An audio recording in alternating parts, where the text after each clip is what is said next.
Trust the Profits Breeders' Cup coverage is brought to you by PlayUp Racebook, the most horse player-friendly racebook in the industry. PlayUp Racebook is always your best bet. Hey, what's up, ladies and gentlemen? El Hombre here, coming off a long Breeders' Cup weekend, action-packed, lived up to the hype on my side, had a lot of success betting thanks to some of our guys here on Trust the Profits. Matthew Desantis, thanks for joining. I know you were on site. Yeah. We saw your what did we learn segment yesterday, which went over really well. Great job with that. Thank you. Anything else? Any other takeaways that weren't mentioned in that video? I'm sure there was a lot of fun had. Oh, it was a blast. I mean, it was so great to be out there. It was my first time ever at Keeneland, and just to soak it all in. Couldn't have asked for better weather. You know, first weekend in November in Kentucky can be a little bit of a rolling of the dice, and it just came up 7-11, and it was just beautiful both days. It was perfect weather. You know, the horses were a little uncomfortable in the paddock maybe on Saturday for a bit with all the wind and the leaves rustling up and things like that. But really, as the day went on, they got more and more accustomed to it. So yeah, it was great. And it was just so awesome to be around and see so many industry people and, you know, bump into them and them kind of know who we are. And so it was a cool experience. Very, very cool experience. Can't wait to do it again. Yeah, man. The weather was perfect on Friday, though, right? I mean, I think it was a way nicer day. Yeah, yeah. But Saturday was great too. It was actually kind of comfortable because it was overcast, and so you didn't get the sun kind of beating down on you all day. So it was from a spectator standpoint, it was actually kind of nice on Saturday as well. But both days were just gorgeous, and like I said, November in Kentucky. I've been around that area. It can be a real crapshoot. So they definitely same with the spring race, the bluegrass that I went to this year. Last year at the spring race, the bluegrass stakes was like 70 and nice.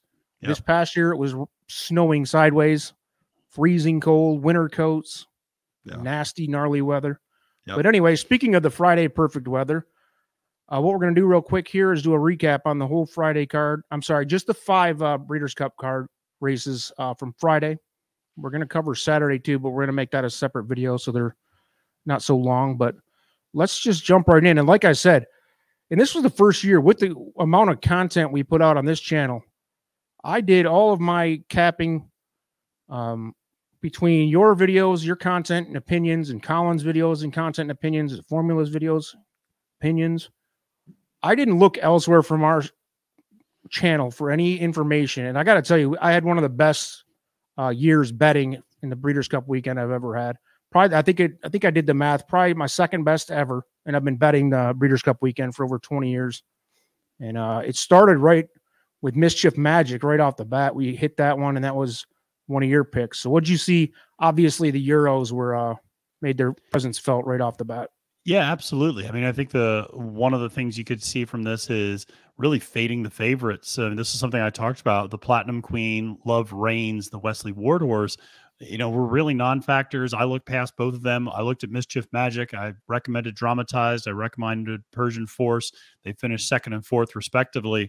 But yeah, Mischief Magic, I mean, this kind of kicked off a huge weekend of the Euros, appropriately so. William Buick, Charlie Appleby right off the bat. And so it was, like I said, just a huge effort. And Mischief Magic just really unleashed that devastating turn of foot there at the end. Dramatized, I thought, came back and ran a big race. And that was a horse that had run beautifully at Royal Ascot 2 back and then kind of had a subpar performance last time out. And I just had a feeling was sitting on a big race and got up for 2nd with Ryan Moore. But yeah, both at good odds too. Both at a good price. Mischief Magic was around 7 to 1, if I remember right, and Dramatized was more like 12 to 1 or so. Yeah. And Persian Force up there 12 or 15 to 1, if I'm remembering correctly. All those at a long price. And yeah, just that ride by Buick in that first event was like, here we go. Breeders' Cup is officially off, because that horse, it looked dead to rights there at about the midpoint of that race. And I know that horse has the closing foot, but I thought he was in big trouble. And he came bursting through there with an awesome move by Buick. Yeah, it was at the top of the stretch. It looked like, Lady Hollywood was in position. American Apple was in position. And all of a sudden the Euros just unleashed it. And, that's one of the things you worry about sometimes with the Europeans. They're used to running these sprints in a straight line. How would they take to the turn? Well, what they did was they just waited until the turn was over. Once they got on the home stretch, they just said, we're just faster than you. And so they just, and Buick just does such a good job at getting his horse in the right position, weaving through traffic, just masterful. So Mischief Magic kicked things off right way for us on Breeders' Cup weekend. Yeah, let's hop into the second race of the evening. Yeah, the Breeders' Cup Juvenile Fillies. And this one was one of the rare misses, I think, on our channel. I think Colin may have had Wonder Wheel. I did not. I had Raging Sea, who, by the way, I thought put in a great ride from outside post. Unfortunate draw, and then had kind of a long trip, but respectable finish for sure. Wonder Wheel, though, looked more impressive than I expected. Yeah, and got the right trip, and was honestly kind of maybe lucked into the right trip a little bit, and was a little kind of properly placed and not trying to wire the field the whole way. So I think that was the concern, was if Wonder Wheel tried to replicate that last run at Keeneland that she had last month, where she went wire to wire, that would be potentially problematic. She didn't try to do that this time and was able to sit a little bit more. Tyler gave her a great ride in the stretch, and she had so much in the tank coming for home. And I have to say, one of the things I got really wrong was Chop Chop at the very bottom. The Kentucky Downs curse continues. Horses running at Kentucky Downs either the last time or 2 times out ago before the Breeders' Cup continue to be forever. And so over 50, isn't it? Yeah, it's over 50. 2 times out, it's actually now over 60 after this weekend. And so over 60. And I think part of it is that Kentucky Downs course just takes a lot out of these horses, and they don't rebound maybe quite as well as we would think. But that was a horse that just didn't really have any excuses. Atomically at a big price was a horse I kind of thought was interesting, but then got bet down. But yeah, Wonder Wheel, Mark Cassidy, all credit to him. The buzz around his barn was that Wonder Wheel is the best horse he's ever trained in there. So obviously they have a lot of belief for this horse and this filly, and she's a Kentucky Oaks horse potentially for next year. And it was hard to believe, but I knew it was true that that was Gaff Leon's first Breeders' Cup win. After a big career, a young career, but a great start to a young career that he's had, and for that to be his first win, I think surprised a lot of people. We had actually interviewed him last year on the channel, and so we were well aware that he had not gotten a Breeders' Cup win at that point, and he didn't get one last year either after the interview. Yeah, this was the first year, and he broke through with this, and he got another one later in the Breeders' Cup this past weekend. So congrats to Tyler. Yeah. The only other thing I'd like to state there is Chocolate Gelato was getting a ton of love and really didn't answer the bell at all in this race either. No, not at all. Not at all. So that was a horse. I think Chop Chop and Chocolate Gelato were the top 2 betting choices, right? Yep. We faded them. I mean, we were on the right path with that. And like I said, I thought Raging Sea, Pratt gave her a good ride. Yeah. Just too much to make up from the 14 hole. That was the fear. But put in a great race and almost got there anyway. Yeah, and I'll say that the other horse that impressed me, and honestly, the ride was Paco Lopez on Sabra Tough. That was a horse that was all the way at the back and then came charging up for 4th late. So, probably was hung too far back early. But, that was, like I said, a really exciting race. And some horses to keep in mind for next year's Kentucky Oaks. All right. What did we do next? We did the Juvenile Turf Fillies, and this was Meditate putting on a show. Yeah, this was I would call 4 big wins betting wise. The first race, then we had Meditate here was my second big hit. And I say big hit because it was just a bigger bet. Like I had 4 big bets that I had confidence in, and they all hit. One missed, 4 out of 5. So, but this was a great one because it was I think you had her on top 2.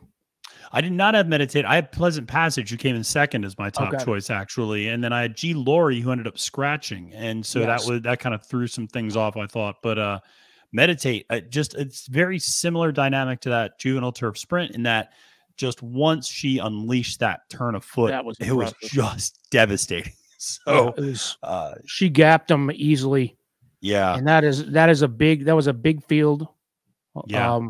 Another race where I think money was spread out all over the place. So even as the favorite, Meditate went off. What did she end up paying? It was not bad. It was, I think. Yeah, it was 2 to 1, but she ended up. Oh, was it?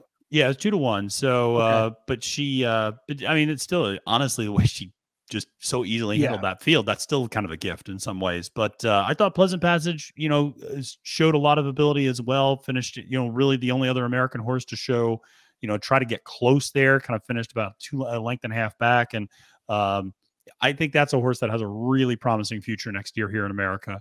For 3-year-old turf racing. So, I mentioned this in my preview. Shug McGahee does not rush his horses very often. And when you saw her in a big spot early in her career, you kind of had a feeling that Shug knew what he had. And certainly being able to finish second there and chasing Meditate up the stretch and passing all of the other competitors, it showed you she's got a lot of talent. Yeah.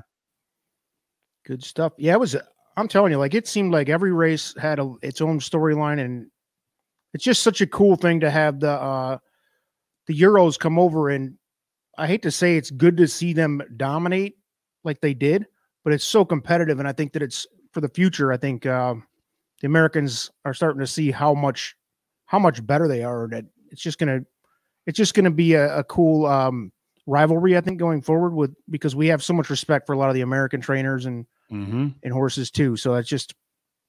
Watching them clash like that once a year is always a great time. Absolutely. And speaking of storylines, there was a big storyline in the juvenile with Cave Rock. Would Bob Baffert get another juvenile victory? And ultimately, this was one of the big upsets of the weekend, even though it was still kind of the second choice in the board. But Forte beating Cave Rock and National Treasure, getting Todd Pletcher that win in the juvenile. What were your thoughts on this one? This is one where I boxed those top two in a deep bet exacta box, and I just said I think Cave Rock could win, but I think Forte, if anybody's going to beat him, and I just knew that those two, the way they scored out from all our past performance measures that we take, those two scored out head and shoulders above. And I know National Treasure was our third choice, but there was enough of a gap to where I felt like I could just box those first two and then hope that it came the way it did. So it was another big hit for us. I think Cave Rock is still a very legitimate juvenile to look out for, but those two put on a hell of a run. Great show again in that race. Yeah, absolutely. I mean, it was interesting to see Hurricane J obviously gave Cave Rock a little bit of trouble early, just, pestering him with speed, didn't give him the inside rail either. So Cave Rock had to be a little further out on the track than maybe he would ideally have liked at this point in his career, confronting some speed for the first time outside of California. So it was a challenge. It was a learning experience, I think, for Cave Rock. I'm a big fan of National Treasure stretching out even longer. I think the more dirt you give him, the more he's going to excel. I'm really high on him next year for, the Derby Trail, but Forte, just so impressive coming for home and just being able to kind of put the competition away, just had a perfect trip and a great ride from Irad. And it definitely, a early contender for the Derby. And I'm sure our guy Colin's going to be talking a lot about him on his shows in the coming weeks. Yeah, it looks like a pretty healthy crop to get the Derby's way too early season kicked off. Absolutely. Well, let's kick off to the final race on Friday, which was the juvenile turf. And this was my big score of the weekend because I gave out the trifecta that paid off 340-1 of Victoria Road, Silver Knot, and Nagarock. But that was a thrilling stretch run between Victoria Road and Silver Knot in that race. Watching it live, I didn't realize how close it really was with the head bob situation, but it was, I mean, it was obviously a close one going down, but I thought one had cleared Silver Knot by a little more than actually was the case. It was really close. It was almost dead heat territory. And then, like you said, within 9, Nagarock, I did not have that on my radar. Should have listened to your, you had those as your top 2, and then the notation on the bottom of the screen was also consider, and I didn't because I was mostly betting exactas in my defense of that. But congrats on that. That was a nice call. Yeah, and I think it was. I was glad to see it for Graham Motion as well. He had to scratch G. Laurie, that I think a lot of people were high on in the fillies, and so to be able to have him come back to be able to get third place with a really big 39-1 long shot in Nagarock. That's a horse that's just so versatile, and this is why it's so important, I think, to pay attention to pedigree. Nagarok is a horse that had only ever run at 6 furlongs, so stretching out to a mile. But if you do the digging, you can see that he had an influence both up top and underneath, routing on turf, really successful sire and mare. So Grand Motion knows what he's doing on the turf, and Nagarok came in at a big price. I think the other takeaway from this is, like the horses like I'm Very Busy, really good. There's not a lot there. I think on the as deep as I think some of these other fields might be for the American turf horses or American dirt horses, this feels like a very weak division right now going into the 3-year-old year. So we'll see if new faces start to pop up as we get into the early part of 2023. But the Europeans make quick work of our best at this point. Yeah, that was definitely the end of a European dominated Friday card for sure.